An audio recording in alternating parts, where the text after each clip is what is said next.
Homemade pizza with a crispy crust. Order up.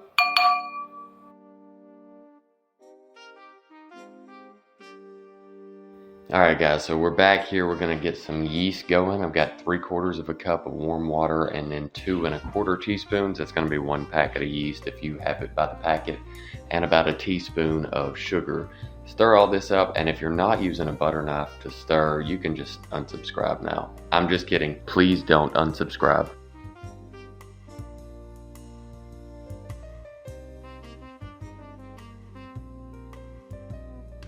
Alright, next we're going to take 2 cups of all-purpose flour, and we're going to add about a teaspoon of salt. And if you feel like it, go ahead and throw some garlic or onion powder in here, some Italian seasoning, whatever you like, because it's homemade. After your yeast, watery, sugar stuff gets all foamy like this, we're going to dump that in there and start mixing everything together till it forms a dough.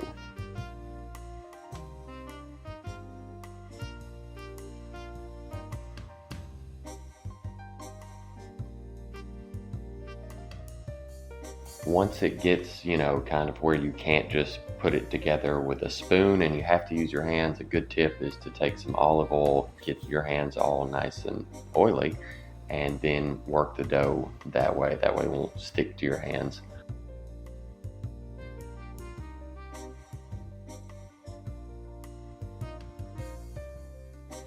Now, if you don't have a whole day to do this, I do have a 1-hour pizza crust dough video that I will link right here. You can check it out.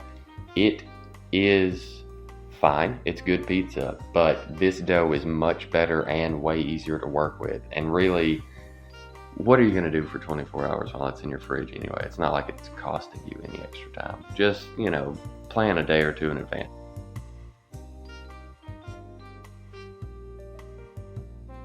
So basically, as soon as everything kind of comes together and it's all smooth and stuff on the outside, I take it out of the bowl, clean the bowl, and then put a generous amount of olive oil in the bowl, put the dough ball back in there, roll it around so it's coated, and then you're supposed to cover it. I thought, hey, I'll just wet a paper towel because water and oil don't mix, and I'll lay over it, and it kind of worked. You'll see about that later. But we're doing a cold proof here for 24 hours, so just stick all this in the fridge and come back right now. So DSR Farms has beef Italian sausage. These things are really good, and if you have diet restrictions or for whatever reason you can't or don't eat pork, this is a great alternative. Anyway, gonna throw these in a cast iron skillet, preheat the oven to 450, and just kind of let them cook while the oven's coming up to temp.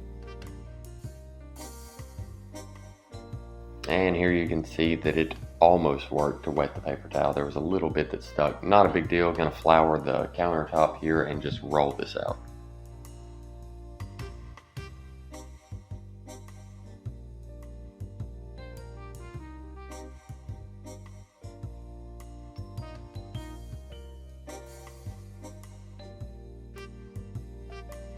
And if you're Italian, right now is the time to look away because I'm breaking out the rolling pin.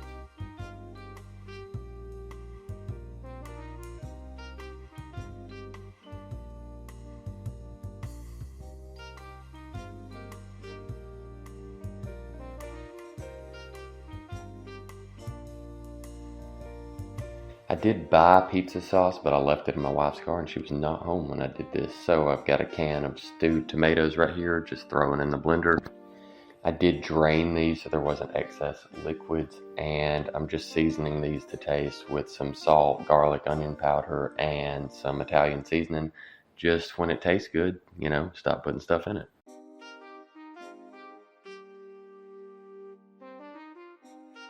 And I just move this over to a saucepan and put it on the stove to simmer and kind of get rid of any extra moisture, thicken up the sauce just a little bit. So it's been 12-15 minutes, however long it takes to do everything I've done and preheat the oven. And I'm taking these sausages out and slicing them up. They're probably going to be just a little bit raw still, but that's fine because we're fixing to bake them on a pizza, so no worries here. While I'm slicing these, I actually have 2 skillets in the oven that I'm keeping warm, and that's going to help me get that crispy bottom. Since I've probably lost both of my Italian viewers, I'm just going to throw some bacon grease in these hot skillets and let that kind of be my non-stick part of this. And I'm going to press this dough down into the edges. Be very careful, these skillets are super hot. And once I get them kind of covering it, I trim up the edges here. Again, super hot skillets, be super careful. Don't throw these scraps away. I've got something planned with it too.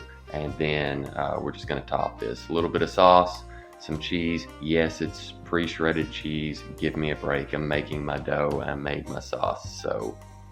And sausage on top of that. And since I have extra cheese, might as well throw it on too.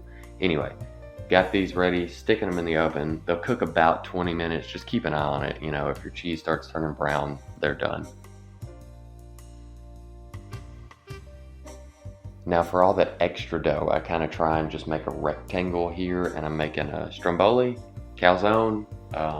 There's not ricotta in it, so pretty sure it's stromboli. I don't speak Italian. Anyway, we got this sauceless hot pocket thing here, and I'm just gonna roll it out pretty flat, like I said, put sausage and cheese in it, flip it over, and then pinch the sides shut. Put it on a baking sheet and go ahead and throw it in the oven while the pizzas finish up.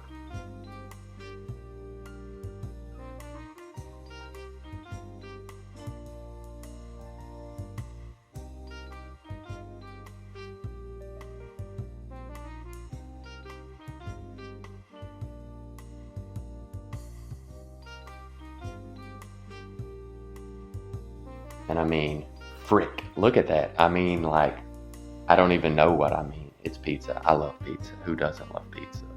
And, you know, crispy freaking crust on a pizza at home that you did, that I did. I mean, I'm sure you can do it if I can do it. And onto this hot pocket, I did flip it about halfway through cooking just so I get some color on both sides, since that cooking sheet was not preheated. So, you know, is what it is.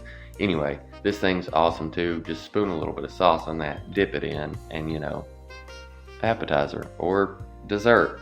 It's pizza stuff. Who cares? Anyway, thanks for watching, guys. Hope y'all enjoyed.